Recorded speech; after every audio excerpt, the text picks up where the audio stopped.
আসসালামু আলাইকুম, কেমন আছেন সবাই? আমি যুবরাজ নৌফেল এবং জুডেমির ভিডিওতে আমি আপনাদের সবাইকে স্বাগতম জানাচ্ছি। আজকের ভিডিওতে আমরা বর্ডার লেআউট সম্পর্কে শিখব। এর আগের ভিডিওতে আমরা শিখেছিলাম ফ্লো লেআউট ম্যানেজার সম্পর্কে। তো আজকে আমরা বর্ডার লেআউট ম্যানেজারটা ভালো করে দেখার চেষ্টা করব। তো এখানে আপনারা দেখতে পাচ্ছেন দ্যাট বর্ডার লেআউট যেটা করে সেটা হচ্ছে একটা এরিয়াকে সে 5টা রিজিয়নে ভাগ করে: নর্থ, সাউথ, ইস্ট, ওয়েস্ট এবং সেন্টার। আপনি যে কোনো একটা রিজিয়নের নাম উল্লেখ করে দিলে সে সেই রিজিয়নে নির্ধারিত কম্পোনেন্টটা অ্যাড করে, যেটা আপনি তাকে বলে দিবেন। ওকে, তো চলুন এটা কোডে ইমপ্লিমেন্ট করে দেখা যাক। আমরা ইম্পোর্ট করব java.AWT প্যাকেজ থেকে বর্ডার লেআউট ক্লাসটাকে। তো এখানে আমরা আগে থেকেই জানি দ্যাট যে ফ্রেমের ক্ষেত্রে যে ডিফল্ট লেআউট ম্যানেজার সেটা হচ্ছে বর্ডার লেআউট। তো যে ফ্রেমের মধ্যে আমরা নিজে থেকে বর্ডার লেআউট সেট করার দরকার নেই, এটা আগে থেকেই সেট হয়ে আছে। ধরুন আপনি যে প্যানেলের মধ্যে বর্ডার লেআউট ব্যবহার করতে চাইছেন, কিন্তু যে প্যানেলের কিন্তু ডিফল্ট যেই ম্যানেজারটা আছে, লেআউট ম্যানেজারটা, সেটা হচ্ছে ফ্লো লেআউট। তো আপনাকে অবশ্যই যে প্যানেলে যদি বর্ডার লেআউট ইউজ করতে চান সেটাতে সেট করে নিতে হবে। ধরুন আপনি সেট করে নেবেন যে প্যানেলে বর্ডার লেআউট, তাহলে যে প্যানেলের যে এখানে ভেরিয়েবলটা আছে পি, সো আপনি লিখবেন P dot set layout method, তারপর হচ্ছে new border layout constructor. So এভাবে আপনি পিতে বর্ডার লেআউটে সেট করে নিলেন। কিন্তু আমরা এখন পিকে ইউজ করব না, এটা আমরা দেখানোর জন্য করেছি। আমরা জানি দ্যাট যে ফ্রেমে এটা ডিফল্ট, তাই যে ফ্রেমে সেট করার দরকার নেই, জাস্ট ডিরেক্টলি আপনি অ্যাড করতে পারবেন।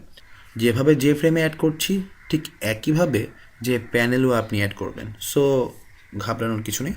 ধরুন আমি দিলাম অ্যাড, তাহলে আমি যদি অ্যাড দিই এবং এখানে লিখি B1, তাহলে কি হবে জানেন? এটা শুধু সেন্টারে অ্যাড করবে। বর্ডার লেআউটের সেন্টারটা যদি অন্য কোনো রিজিয়নে অ্যাড করা না থাকে, শুধু যদি সেন্টারেই আমরা অ্যাড করি, তাহলে সেন্টার পুরো এরিয়াটাকেই দখল করার চেষ্টা করে। যখনই নতুন রিজিয়ন আমরা অ্যাড করি তখন সেন্টার তাকে জায়গা করে দেয়, কিন্তু যতক্ষণ পর্যন্ত না আমরা নতুন কোনো রিজিয়নে অ্যাড করছি, শুধু সেন্টারে অ্যাড করছি, ততক্ষণ পর্যন্ত সেন্টার চেষ্টা করে সর্বোচ্চ জায়গা সে দখল করে রাখতে। যেমন এই ক্ষেত্রে হয়েছে, এখানে অ্যাডের মধ্যে আমরা শুধুমাত্র ভেরিয়েবল নেমটা পাস করলে কম্পোনেন্টের, এখানে আমরা একটা যে বাটনের ভেরিয়েবল নেম পাস করছি, সো সে কী করে, সে ধরেই নেয় যে এটা সেন্টারে অ্যাড হচ্ছে। আর যদি আমরা মনে করেন যে উল্লেখ করে দেই কোনো রিজিয়নের নাম, তাহলে দেখুন কি হয়।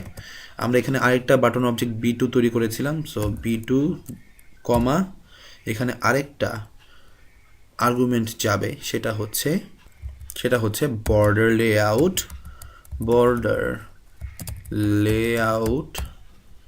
ডট, দেন হচ্ছে আপনি ইউজ করতে পারেন, ধরুন আমি নর্থে অ্যাড করতে চাচ্ছি, সো নর্থ দেওয়ার পর আপনি যখন এটাকে রান করবেন তখন দেখবেন এই যে আমি B2-র জন্য নিয়েছিলাম না, এই B2 সেই নর্থে অ্যাড হয়েছে। আমরা আমাদের ডায়াগ্রামটাকে আবার লক্ষ্য করি, নর্থে অ্যাড হয়েছে, আর সেন্টার চেষ্টা করছে ওয়েস্ট, ইস্ট, সাউথ যে জায়গাটা নিত সেই জায়গাটাও সে দখল করে রাখতে। সো এই ক্ষেত্রে সেন্টার কি করছে, সেন্টার সবার জায়গা দখল করে রাখছে। ওকে, মনে করুন এটা সেন্টার, সে কী করলো, সে সবার জায়গা নিয়ে নেওয়ার চেষ্টা করছে। কিন্তু যখনই নতুন কোনো রিজিয়নে আমরা অ্যাড করব তখন সে তাকে জায়গা করে দিবে। চলুন আরেকটা রিজিয়নে অ্যাড করি, তাহলে আমাদের জন্য আরও ক্লিয়ার হবে। তো jf ডট অ্যাড B3 কমা border layout। এখন আমি অ্যাড করব হচ্ছে ইস্ট, যে ইস্টে, ওকে, ইস্টে অ্যাড করলাম। তো ইস্টে অ্যাড করার পর যেটা হলো সেটা হচ্ছে আমি ওকে দিলাম। দেখুন সে ইস্টকে জায়গা করে দিয়েছে, সেন্টার তারপর একটু সরে গেছে। তো এইভাবে আমরা বাকিগুলোতেও অ্যাড করতে পারি। বাকিগুলো কী ধরনের আর্গুমেন্ট হতে পারে সেগুলোও দেখে নিই। আমরা এখানে নর্থে অ্যাড করতে পারি, ইস্টে অ্যাড করতে পারি, ওয়েস্টে অ্যাড করতে পারি, সাউথে অ্যাড করতে পারি, আর সেন্টারেও উল্লেখ করে দিতে পারি, কিন্তু দরকার নেই, কারণ সেন্টার যখন আপনি কোনো কিছু উল্লেখ করবেন না তখন অটোমেটিকলি এটা জেনে নেবে সেন্টার, ওকে। কিন্তু এখানে আপনি ইচ্ছা করলে এখানে দিয়েই দিতে পারতেন যে বর্ডার লেআউট ডট সেন্টার, তাহলে দিলেও আপনি একই রেজাল্ট পেতেন। দাঁড়ান আমি এটা আগেগুলো ক্লোজ করে নিচ্ছি। এখানে আপনারা খেয়াল করবেন দ্যাট এগুলো বন্ধ হচ্ছে না, কারণ আমি এখানে এক্সিট অন ক্লোজ অপারেশনের যে মেথডটা ইউজ করিনি। আপনারা আমার আগের ভিডিওগুলো দেখে নেবেন কেন এগুলো ইউজ করতে হয়। তো এখানে আমরা সলিউশনে ক্লিক করলাম আবার। তো দেখুন আমি সেন্টার উল্লেখ করে দিলেও যে রেজাল্ট দিবে, সেন্টার না উল্লেখ করলেও একই রেজাল্ট দিচ্ছিল।